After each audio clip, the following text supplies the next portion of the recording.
Hello and welcome to our continuing coverage of Russian President Vladimir Putin's visit to India. It marks a pivotal moment in the long-standing India-Russia partnership, with high-level talks delivering concrete outcomes in energy, defense and trade. Indeed, President Putin arrived in New Delhi for the 23rd India-Russia Annual Summit last evening, his first state visit to India since 2021.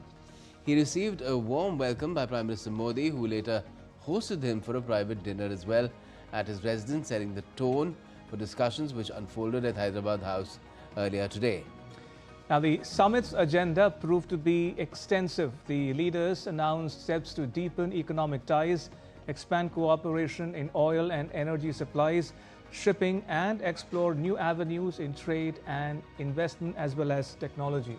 Yes, and this meeting has come at a time when Russia is navigating sanctions and shifting global alliances, while India is balancing its own strategic interests amid tensions with Western powers. For Moscow, New Delhi remains a dependable partner which has resisted Western pressure campaigns, while for India, Russia continues to be a critical supplier of energy and defense technology. Indeed, the symbolism of President Putin's presence is significant. But beyond the optics, the summit has produced tangible agreements which reinforce the special and privileged strategic partnership between the two nations.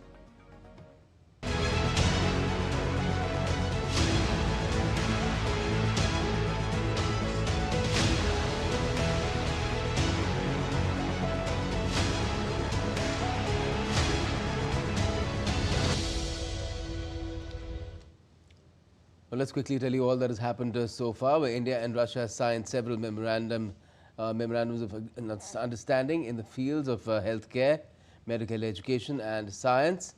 Other agreements which were signed include food safety cooperation, an MoU on training of ships operating in polar waters, exchange of information on movement of vehicles was also signed, apart from one on mobility.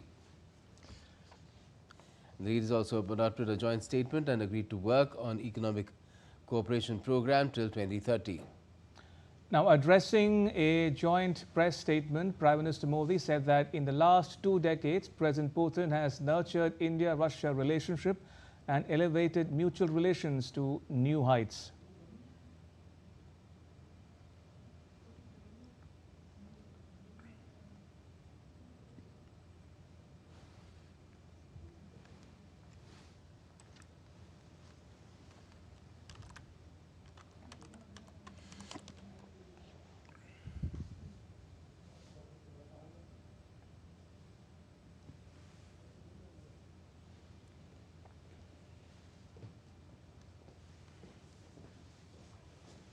पिछले 8 दशकों में विश्व में अनेक उतार चढ़ाव आए। मानवता को अनेक चुनौतियों और संकटों से गुजरना पड़ा है, और इन सब के बीच भी भारत रूस मित्रता एक ध्रुव तारे की तरफ बनी रही है।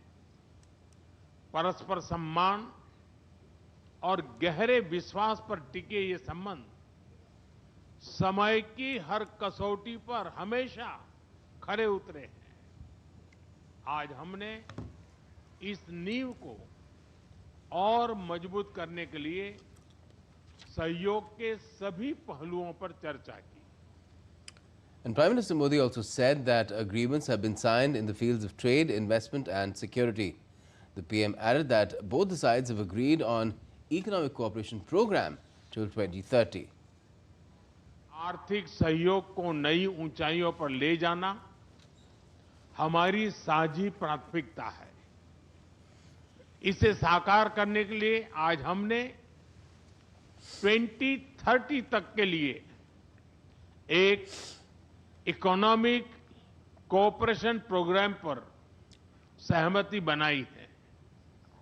इससे हमारा व्यापार और निवेश डाइवर्सिफाइड, बैलेंस और सस्टेनेबल बनेगा, और सहयोग के क्षेत्रों में नए आयाम भी जुड़ेंगे। And Prime Minister Modi stressed that strengthening connectivity between the two countries remains a key priority. He said that cooperation in critical minerals is another important area for sustainable global supply chains. ऊर्जा सुरक्षा भारत रूस साझेदारी का मजबूत और महत्वपूर्ण स्तंभ रहा है। सिविल न्यूक्लियर एनर्जी के क्षेत्र में हमारा दशकों पुराना सहयोग क्लीन एनर्जी की हमारी साझा प्राथमिकताओं को सार्थक बनाने में महत्वपूर्ण रहा है। हम इस विन विन सहयोग को जारी रखेंगे। क्रिटिकल मिनरल्स में हमारा सहयोग पूरे विश्व में सिक्योर और डाइवर्सिफाइड सप्लाई चेन सुनिश्चित करने के लिए महत्वपूर्ण है। इससे क्लीन एनर्जी, हाईटेक मैन्युफैक्चरिंग और न्यू एज इंडस्ट्रीज में हमारी साझेदारी को ठोस समर्थन मिलेगा। India and Russia have also agreed to work together on vocational education, skilling as well as training. Prime Minister Modi also announced a 30-day e-tourist visa facility for Russian citizens. मुझे खुशी है कि शीघ्र ही हम रूसी नागरिकों के लिए निःशुल्क 30 डे ई-टूरिस्ट वीजा और 30 डे ग्रुप टूरिस्ट वीजा की शुरुआत करने जा रहे हैं। मैन पावर मोबिलिटी हमारे लोगों को जोड़ने के साथ साथ दोनों देशों के लिए नई ताकत और नए अवसर क्रिएट करेगी। आज 2 समझौते किए गए हैं। हम मिलकर वोकेशनल एजुकेशन, स्किलिंग और ट्रेनिंग पर भी काम करेंगे। हम दोनों देशों के स्टूडेंट्स, स्कॉलर्स और खिलाड़ियों का आदान प्रदान भी बढ़ाएंगे। And Prime Minister Modi also said that both sides held discussions on regional issues and on Ukraine in particular. He welcomed all efforts made to find a lasting solution to this crisis. He added that India and Russia have same stance in its fight against terrorism. आज हमने क्षेत्रीय और वैश्विक मुद्दों पर भी चर्चा की। यूक्रेन के संबंध में भारत ने शुरुआत से शांति का पक्ष रखा है। हम इस विषय के शांतिपूर्ण और स्थायी समाधान के लिए किए जा रहे सभी प्रयासों का स्वागत करते हैं। भारत सदैव अपना योगदान देने के लिए तैयार रहा है और आगे भी रहेगा। आतंकवाद के विरुद्ध लड़ाई में भारत और रूस ने लंबे समय से कंधा मिलाकर सहयोग किया है। पहलगाम में हुआ आतंकी हमला हो या क्रोकस सिटी हॉल पर किया गया कायरतापूर्ण आघात, इन सभी घटनाओं की जड़ एक ही है। भारत का अटल विश्वास है कि आतंकवाद मानवता के मूल्यों पर सीधा प्रहार है और इसके विरुद्ध वैश्विक एकता ही हमारी सबसे बड़ी ताकत है। And earlier, Prime Minister Modi as well as President Putin held bilateral talks at Hyderabad House in New Delhi. The two leaders held detailed discussions aimed at further strengthening bilateral relations between the nations. Prime Minister Modi said that India and Russia share long-standing and time-tested bonds.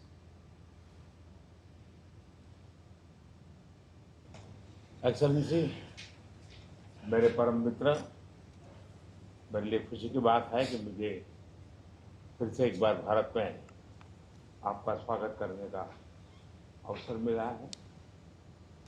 कल से आपके delegation के लोग अनेक मीटिंगों में व्यस्त रहे हैं और बहुत सारे आउटकम के साथ आज हमारी ये समिट आगे बढ़ रही है। एक्सेलेंसी, आपकी यात्रा बहुत ही ऐतिहासिक है। 2001 में जब आपने कार्यभार संभाला और भारत की आपकी यात्रा पहली हुई, उसको आज 25 साल हो गए और उस पहली यात्रा में ही स्ट्रेटेजिक पार्टनरशिप की एक मजबूत नींव रखी गई थी। मेरे लिए पर्सनली भी खुशी की बात है कि आपके साथ मेरे परिचय को और संबंधों को उसको भी 25 साल हो गए। एक्सेलेंसी, मैं मानता हूं कि ये जो 2001 में आपने जो भूमिका अदा की, एक विजनरी लीडर कैसे सोचता है, कहाँ से शुरू करता है और संबंधों को कहाँ तक पहुंचा सकता है, इसका एक उत्तम उदाहरण भारत रशिया के संबंध है। एक्सेलेंसी, यूक्रेन के संकट के बाद हमारी लगातार चर्चा होती रही है। आपने भी समय समय पर एक सच्चे मित्र के रूप में हमें सभी चीजों से अवगत कराया है। मैं समझता हूं कि ये विश्वास बहुत बड़ी ताकत है और आपको मैंने अनेक बार इस विषय की चर्चा भी की है और विश्व समक्ष भी मैंने रखा है कि विश्व का कल्याण शांति के मार्ग पर ही है। हम सबको मिलकर के शांति के रास्ते तलाशने चाहिए और पिछले दिनों जो प्रयास चल रहे हैं, मुझे पूरा विश्वास है कि विश्व फिर से एक बार शांति की दिशा में लौटेगा। एक्सेलेंसी, पिछले दिनों विश्व समुदाय के सभी नेताओं से जब भी मेरी बात हुई और उन्होंने जब विस्तार से मेरे चर्चा की, मैंने हमेशा कहा है कि भारत न्यूट्रल नहीं है, भारत का पक्ष है और वो पक्ष शांति का है। हम शांति के हर प्रयासों का समर्थन करते हैं और हम शांति के हर प्रयासों के साथ कंधे से कंधा मिला करके खड़े हैं। पूरे विश्व ने कोविड से लेकर के अब तक कई संकटों से गुजरा है। हम आशा करते हैं कि बहुत ही जल्द विश्व को चिंताओं से मुक्ति मिलेगी और एक सही दिशा में प्रगति के राह पर विश्व समुदाय को एक नई आशा पैदा होगी। एक्सेलेंसी, मुझे पूरा भरोसा है कि आज दिन भर हम अनेक विषयों पर चर्चा करने वाले हैं। भारत और रशिया के आर्थिक संबंधों का अधिक विस्तार हो, हम नई नई ऊंचाइयों को प्राप्त करें, ऐसे बहुत ही आशावादी आउटकम के साथ हम हमारी इस मीटिंग को आगे बढ़ाएंगे, यह पूरा विश्वास है। माय फ्रेंड, मैं फिर से एक बार आपका हृदय से बहुत बहुत स्वागत करता हूं।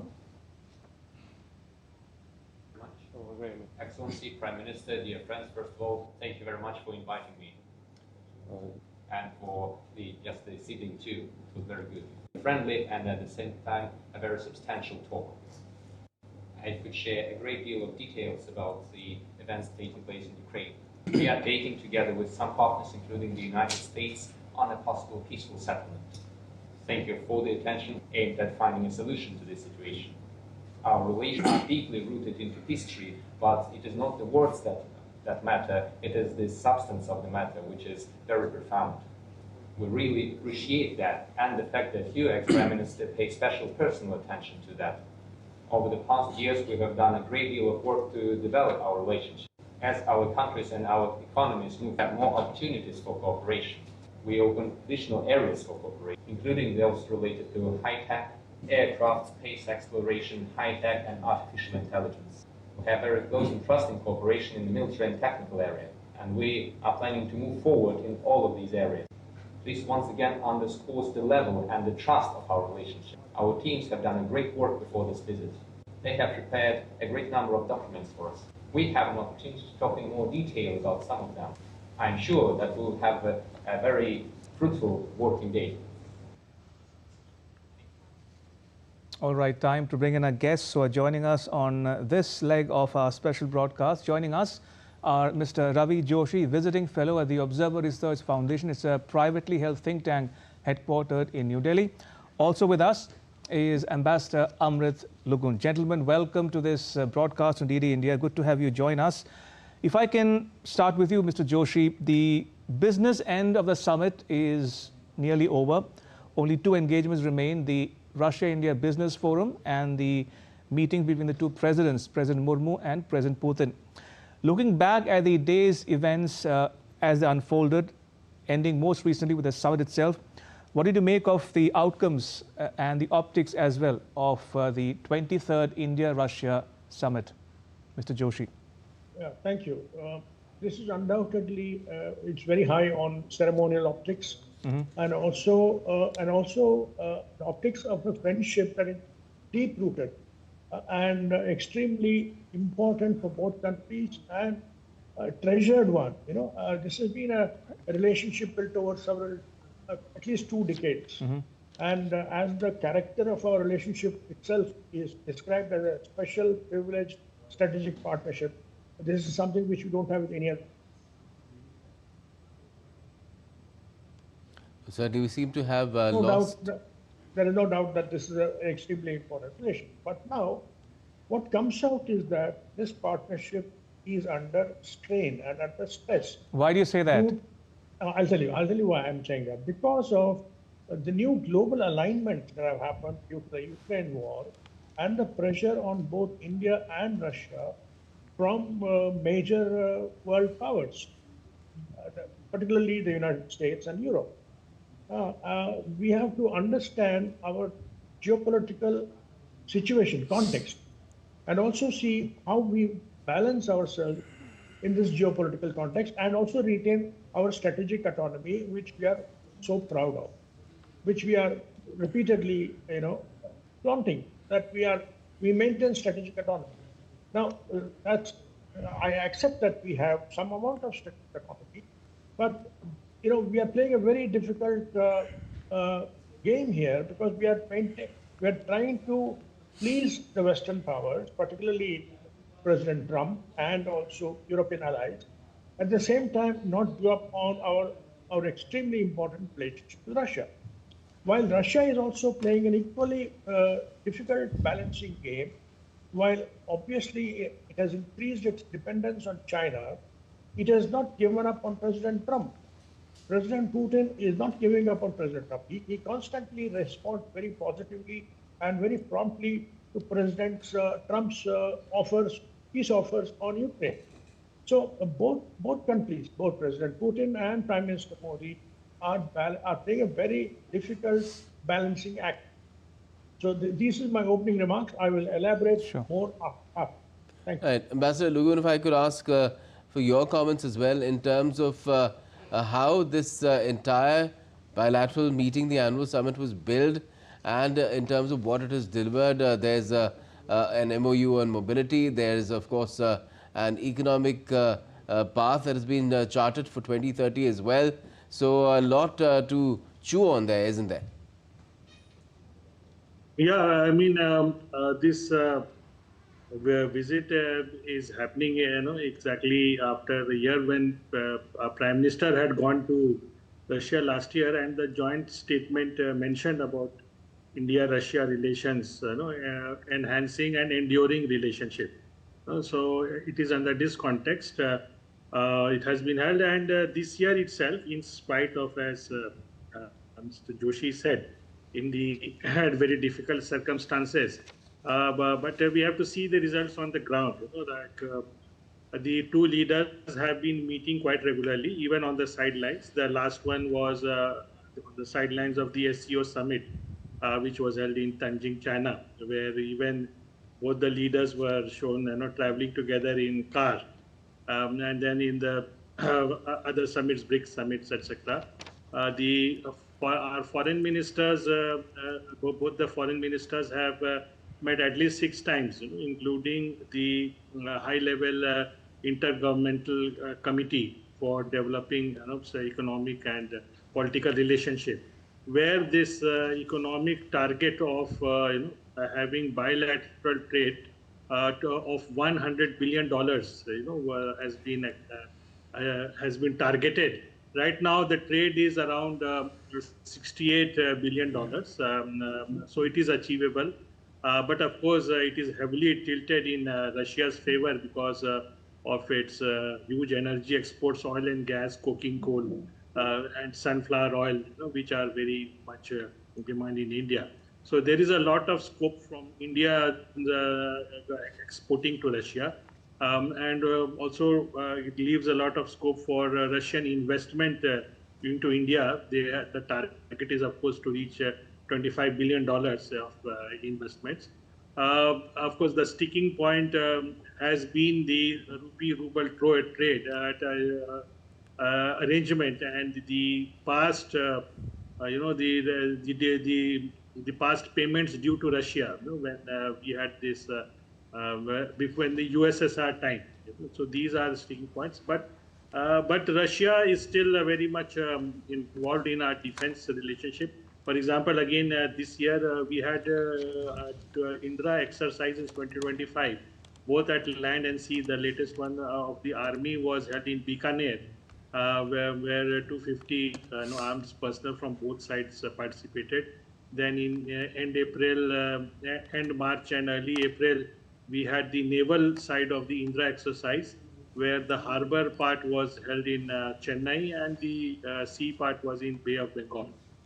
So, and then last month itself, the two ministers dealing with maritime and shipping, Indian was the Minister of Shipping, Mr. Sonowal, and his Russian counterpart met in India, where efforts are being made to, and discussions were held to develop and diversify relationship in the maritime area, both in the research side, in the civilian side, and of course in the connectivity side. Chennai, Vladivostok, that sea route is still quite active.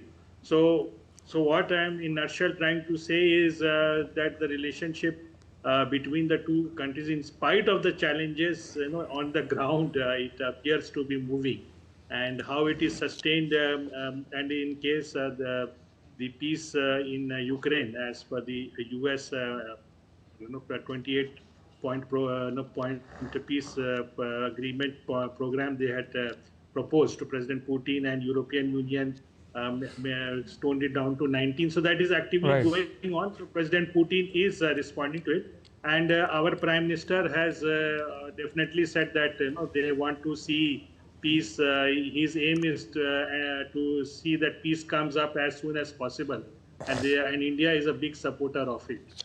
So it's a very crucial time of this meeting being held. Indeed, Ambassador, since you refer to trade, and clearly trade was a prime focus of the discussions between the two principals, and because we are expecting the Russia-India Business Forum to begin anytime now in New Delhi as well, let's focus, delve a bit more on trade and investment aspect of the relationship. Now, there are certain impediments in the way, not least of all the sanctions, the Western sanctions on Russian entities in the energy sector, number one, and number two, the US tariffs on India. Now, how can Russia and India establish or put in place practical mechanisms to circumvent or obviate or overcome this hurdle, as it were? Because PM himself has said, and I'm quoting him here, he spoke about a diversified, balanced and sustainable trade. So in that context, what can both sides do, or have they already agreed upon mechanisms to, in instance, boost Indian exports to Russia, to facilitate trade and commerce, and also to incentivize Indian exporters to venture into the Russian market? Can I take that? Ambassador Lugun, yeah.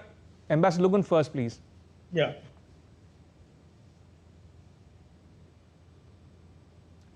Ambassador, could you unmute? Could you unmute yourself, Ambassador? Carry on, please. It's already unmute. Yeah, carry on. Hello. Yeah, we can hear you. Okay. So what I was saying that this the challenge is of course there. It has been added by the sanction, and as I told you that old payments under the Russia ruble trade arrangement is still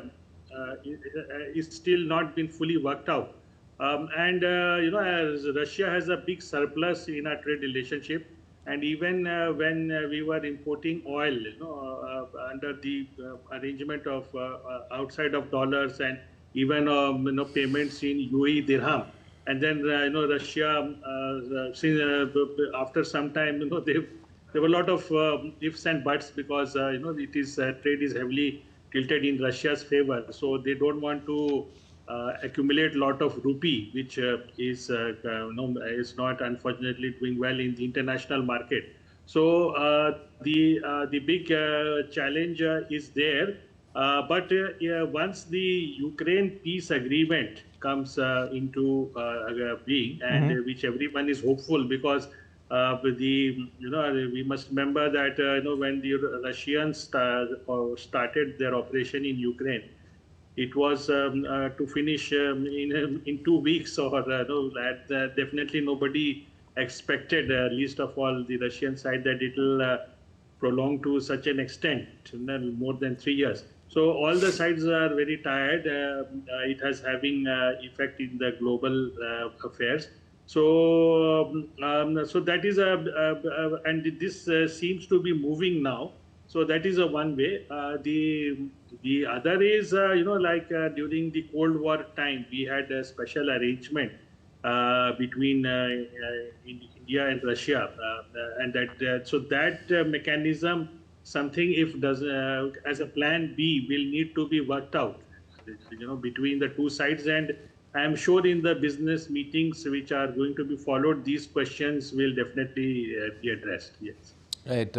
Ravi Joshi, if I could ask you as well on this very point, in the sense that there is now a document which has been agreed upon for economic progress to be taken forward, an economic roadmap till 2030. And of course, the thrust, as India has underlined, has to be on Russia taking more of India's exports. Now, how is that goal to be pursued? Because governments can only facilitate. It is for the industries, for the exporters themselves to get down to it and then get the job done. Yeah, let me add some granularity to the discussion. We all know that the rupee-ruble trade is going on with Russia and India for long. And in fact, this rupee-ruble trade is causing such a serious imbalance to Russia, because we are importing so much of oil, energy supply. Nearly 40% of our energy basket is taken by Russian oil supply, mainly because of which discounted oil. So from less than $10 billion before around 2021, 22, our trade balance has gone up to $69 billion, much of it in favor of Russia. So our exports to Russia is only about $5 billion, and our imports from Russia is about $64 billion. Now, how do we address this imbalance? Now, let me ask you one question. When we say rupee-ruble trade balance, how are we going to measure what is the equivalence that we are creating between rupee and ruble? Now, ruble sees what is the equivalence between rupee and dollar, and accordingly it fixes its rate. Now, if rupee is falling from $85 to a dollar 3 months ago to 90 to a dollar today, now ruble will have a great difficulty in adjusting its payment mechanism. Mm-hmm.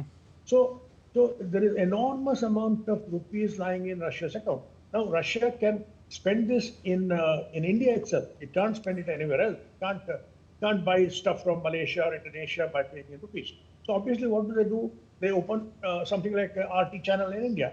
So now RT channel will use all the rupees that it can use, but it's only a very limited amount. So now India has to export far more than what it is doing now. But is there demand in Russia for Indian goods? What are the things that Russia wants? We are only exporting so far agro products, pharma products, and some industrial engineering goods, etc. But now, actually, we are now come up with a human resource export. That's the new MoU we have signed, the labor mobility MoU. Okay, now let me go into this in greater detail. Whenever I have gone to Moscow and St. Petersburg, I was impressed by the number of Indians who are studying medicine there. So many Indians doing, their medical courses, coming out as doctors and surgeons. But I have not seen many unskilled laborers in the Russian streets. There are no Indian unskilled laborers or semi-skilled laborers in the Russian street. Why? Because Russia itself has a huge pool of such unskilled or semi-skilled labor force, and it is not able to absorb them because its employment rate is very low. So when the Russian economy is not able to absorb its own semi-skilled and unskilled workers, it cannot take many from India. So it's a good attempt we are making, but it has got problems. And one more thing I saw when I was in Moscow once, I saw a serious anti-immigration protest march. led by a very strong, rabid youth. And when I asked my embassy officials, they said, yes, this is becoming increasingly common. So there are serious anti-immigration protest marches coming up in Russia. And this was almost 10 years ago, I'd say. So now it must be getting worse. So now we have to see how we can adjust what kind of labor can go to Russia. It has to be highly skilled. Will our IT workers go to Russia? Will they have jobs in Russia? Will our IT sector do investment in Russia? Will Infosys or Azim Premji, will they go and invest in Russia? How will they, and will they take Indian IT engineers to Russia? So these are the granular questions that one has to ask. And there lies a lot of difficulty. So this is the problem that the India Business Forum has tackled. And let's see, and let's hope that we come to a solution. But these are very serious challenges. Indeed. So this is what I want. Yeah. Indeed. Mr. Joshi, a related issue is that, in which both principals flagged in their joint press statements as well.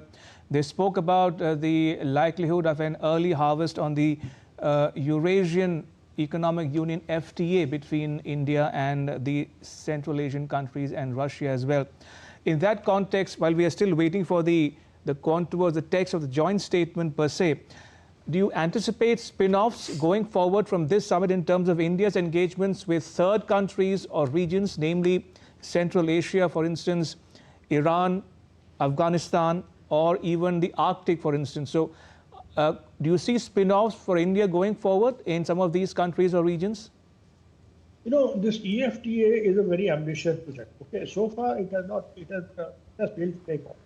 Now, EFTA, it's not like as productive as ASEAN is. Okay. ASEAN is an extremely productive business ecosystem.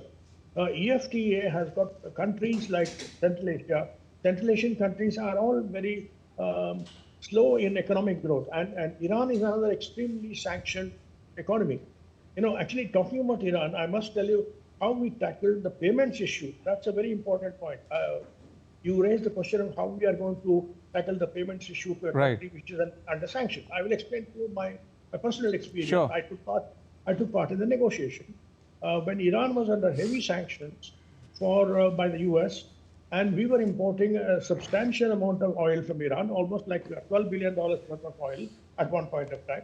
And we gradually reduced it. And at that time, it was Hillary Clinton who was Secretary of State, and she had given us a 6-month time to slowly bring it down to zero level. Mm-hmm. Okay, again, and at that time, for nearly 2 years, I was part of the negotiating team, and we first started paying Iran in euros.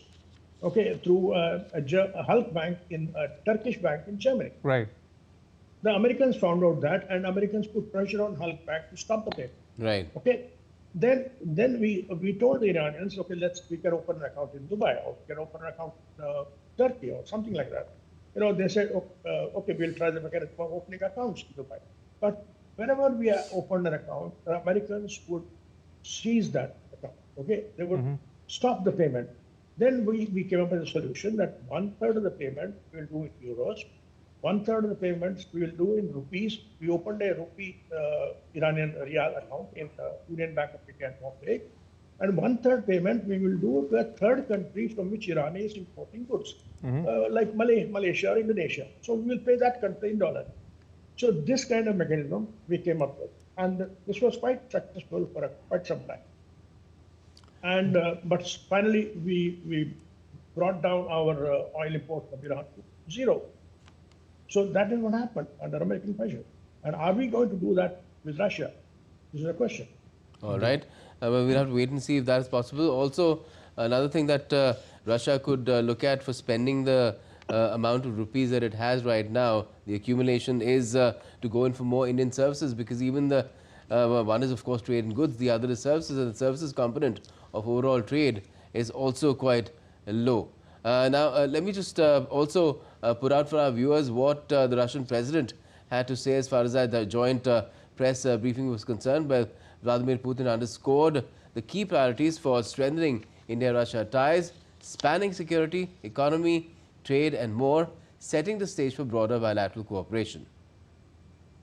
In the joint statement that we've adopted with Mr. Modi, we've delineated the priority objectives on the further reinforcements of our ties in the politics and security, economy, trade, in humanitarian and cultural spheres. As you saw yourself, we have signed an impressive package of intergovernmental, interagency and corporate agreements. Many of those agreements are intended to broaden the economic cooperation between Russia and India. And this is entirely natural due to the fact that our countries are important partners of one another in trade, investment and technologies. And for his part, President Putin also reiterated that Russia remains a reliable supplier of oil and gas as well as coal, adding that Moscow is ready to continue uninterrupted fuel supplies to India. We are also seeing successful partnership in energy. Russia is a reliable supplier of oil, gas, coal and everything that is required for the development of India's energy. We are ready to continue uninterrupted shipments of fuel for the fast-growing Indian economy. Furthermore, in an earlier interview with an Indian television network, the Russian president was all praise for the leadership qualities and statesmanship of Prime Minister Modi. Putin said that Prime Minister Modi is not someone who succumbs to pressure easily. The Indian people can certainly take pride in their leader. He added that his stance is unwavering and straightforward without being confrontational. The Russian president also complimented Prime Minister Modi's leadership. He said our collaborative endeavors with Prime Minister Modi carry significant weight because they transcend our mutual ties. Putin further said that ensuring stability in key areas of engagement is crucial as it helps secure fulfillment of objectives.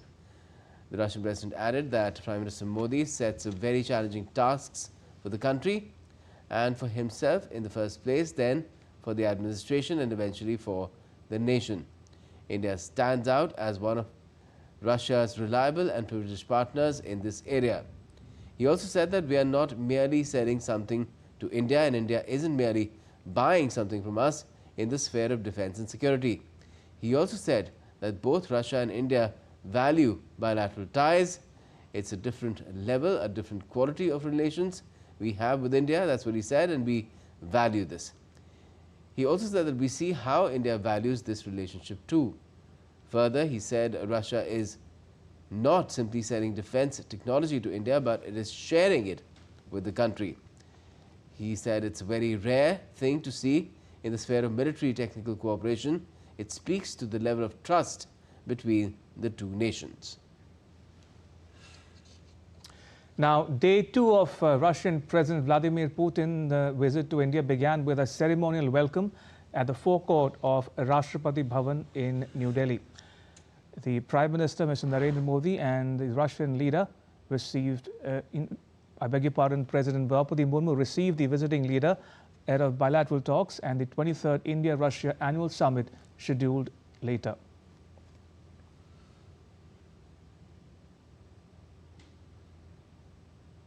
And the Russian president also laid a wreath at Rajghat in Delhi and paid homage to Father of the Nation Mahatma Gandhi during his state visit, marking a key ceremonial engagement ahead of the bilateral talks.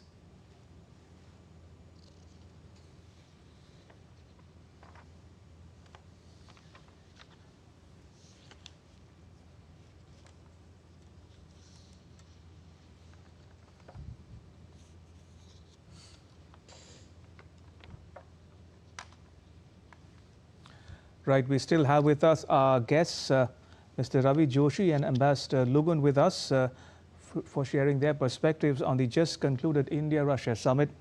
Ambassador Lugun, if I can come to you, we've discussed about bilateral dimensions of the relationship. Let's zoom out and talk about regional and global issues, including but not limited to the Ukraine-Russia conflict. We heard both leaders speak about or share their perspectives on the issue. For his part, President Putin spoke about and he thanked Prime Minister Modi for paying special attention to this issue, the Ukraine-Russia conflict. And PM Modi, for his part, saying that India has never been neutral. India is on the side of peace and that he hopes that the situation can be resolved to mutual satisfaction going forward. Now, from an Indian perspective, what's at stake here for India, and do you see India playing a role in any way whatsoever going forward? Yeah, I mean, in the last 20 years or 30 years, our relationship with the USA and the European Union have also progressed into Russia. We have always reiterated that it is Russia, relation, and talking of taking the ship forward in some form or the other. In the last visit, Prime Minister, he was awarded highest of in Moscow. What India has done, they have as a now emerging big power, they can definitely play a very balancing role and in enhancing this prospect of peace, and we hope it will happen soon. And even President Putin acknowledged that role. That we, unlike other, say, big powers, like China, which look suspect in the eyes of big powers. India is more like a benign power which has a lot of influence, not only in the region but also among the third world countries. And that is why also when this Pahalgam attack had happened earlier in May this year. So President Putin had made a telephone call to our Prime Minister. Our special delegation of members of parliament had gone to Russia also. So from the regional point of view, the both sides are likely to discuss, and they can have big roles to play. And Central Asia, of course, Professor was mentioning, India has had historical ties with them since so many years. A lot of monuments are there, like cities like Samarkand, Bukhara, Andijan Valley. And then in India also. So the Central Asians have also a lot of emotional ties with India, in addition to the other areas of economic politics. So from the regional point of view, this exchange will help not only to develop bilateral relationship, but also how both the sides can play effective role together in the region itself. This thing, and of course, both sides have also been very active and in organizations like BRICS, which both have been founder members. Then Shanghai Cooperation Agreement Organization, Shanghai Cooperation. So these then SICA. We don't talk about SICA, but both India and Russia have been members of that. So there are a lot of institutional mechanisms are there where both sides have opportunities to take these relationship at a multilateral and regional level also through these high-level bilateral visits. Yes, certainly. And Ravi Joshi, if I could ask you in terms of how the progress could be made, a lot has to really emerge from this business forum meeting, where India and Russia can talk beyond governments, industry to industry and businesses to businesses as well. Do you feel that there is a need, really a sense of urgency, to ensure that this sort of a conversation takes place and ends up with something fruitful that can be taken forward?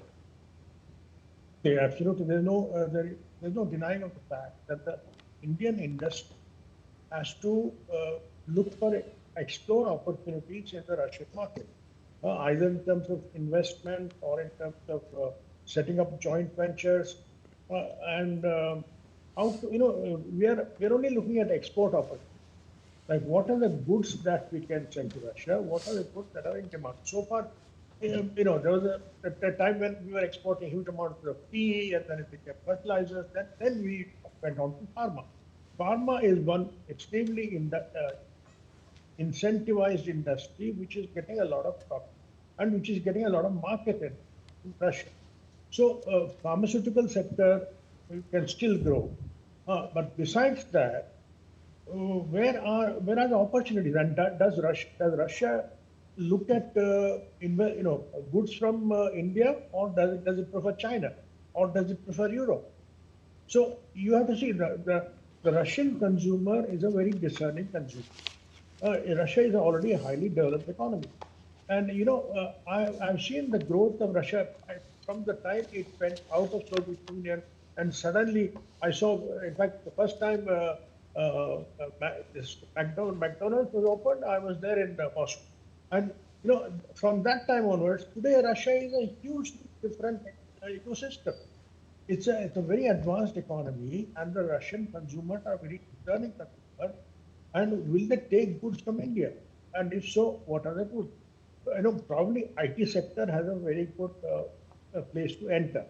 Now, IT sector has to come in and has to partner with Russian IT.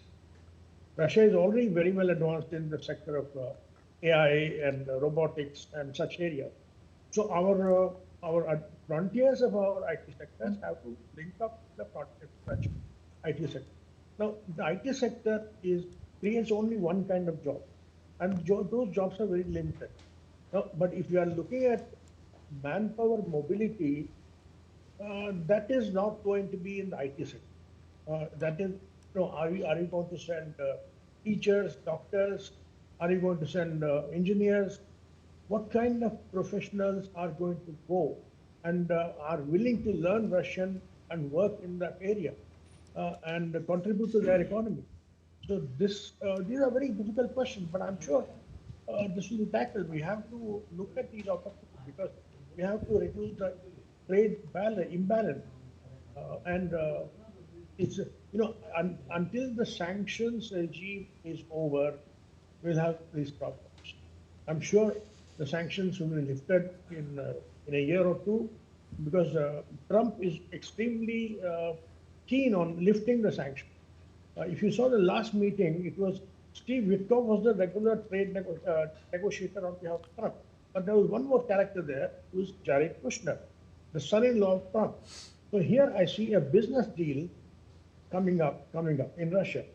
If the American business corporations are looking to open the Russian sector, then Trump will be under pressure by his own companies to lift the sanctions. That's why he's under pressure. He's pressurizing Zelensky to accept his peace deal. Though it goes against the grain of Zelensky's thinking that he has to sacrifice territory and he has to accept whatever security guarantees that Russia and Europe gives him. So he's actually pushed a corner. He has no option. So sooner or later, I'm sure Trump and Putin will close a peace deal, and the sanctions regime will be lifted. Then it will be a very different ball. That's our hope. Absolutely. Ambassador Lugun, the Prime Minister in his press statement, along with President Putin, spoke about some other issues as well, multilateral issues in particular. He spoke about India-Russia cooperation or convergence in the UN, for instance, and the G20. In the multilateral context, what can we expect from India under its presidency of the BRICS starting 1st January next year, number one? And number two, President Putin, for his part, specifically spoke about Russia's view or need or demand for a more just, democratic and multipolar world order. What exactly did he mean by that? Yeah, I mean, these, the sanctions regime has exposed the multilateral structure, especially in the economic area, built after the Second World War.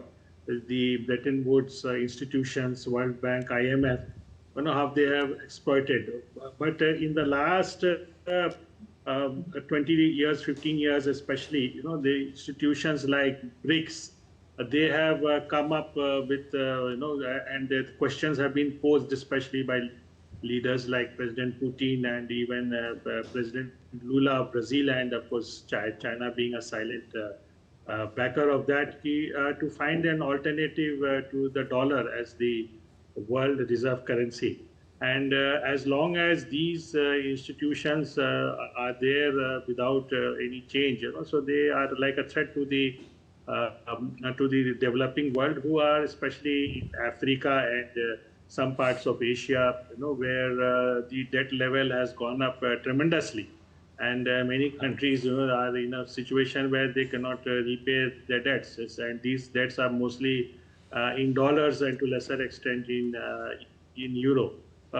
So this is one way, and we should remember that when India hosted the G20 summit, they got in African Union as a member, and before that they had a lot of dialogue with the interest of the third world countries, which are a large number in the UN system.